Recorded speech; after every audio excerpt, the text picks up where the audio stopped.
Бишкекте жаш таланттардын башын бириктирген Дельфи оюндар сынагы жыйынтыкталды. Сынактын элдик класс баптары номинациясында 10-13 жаш курагындагы балдар арасында Али Азизов алтын медалга ээ болду. Ал Нарын облусунан келип, бул сынакка 1 айдан ашуун убакыт даярданып, 3 чыгарма менен катышкан. Мындай сүйүнүч менен мындай аралаш болуп кетти эмоция.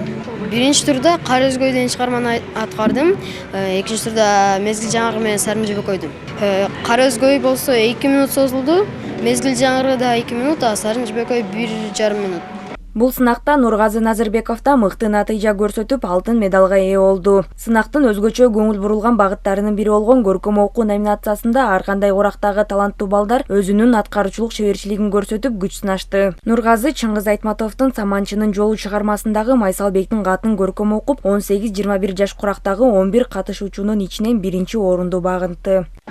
Көркөм окууга мен ушул 1 айга жакын даярдандым окшойт. Негизи мурун эле даярданып аткам да бугача.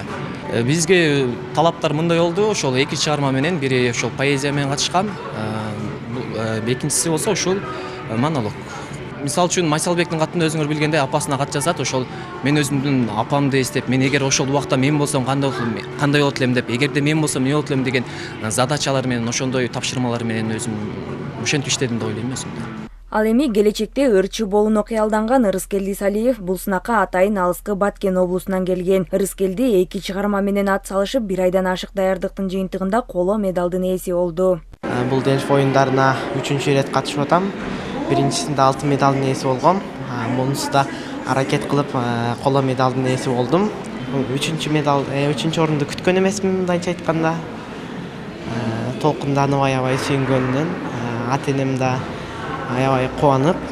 Ар бир жаш таланттын артында аны тарбиялап даярдаган агай же эже турат. Мына ошолордун бири Ырыскелди Салиевдин агайы. Ал бул жолу да өзүнүн устаттык жолун улап, жалпы 6 окуучусун даярдап келген. Ал жыл сайын мындай иш-чараларга катышууга аракет кылып, окуучуларын тынымсыз даярдап келет. Бул жолу дагы эмгеги текке кетпей, жыйынтыгында 2 окуучусу байгелүү орунга ээ болду. Бир окуучу көркөм сүрөт өнөрү боюнча, анан калганы ошо элдик ыр боюнча, ырдоо боюнча катышты.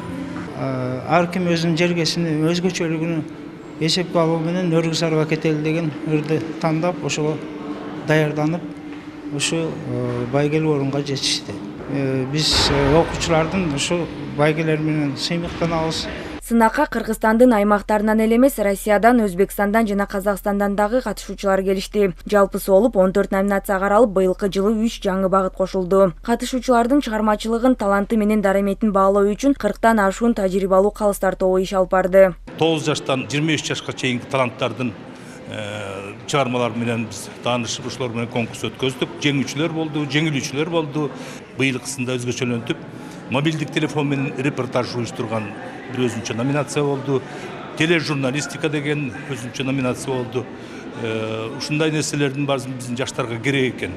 Ошонун ичинен 600'ün ичинен 270'i биздин региондордон келген. Баткенден баштап Талас, Көл, эч жерден калбаптыр, бардык жерден келишти. Иш-чаранын негизги максаты жаштардын чыгармачылык жөндөмүн колдоо жана өнүктүрүү. Бул багытта уюштурулган ар бир сынак алар үчүн жаңы мүмкүнчүлүктөрдү ачат.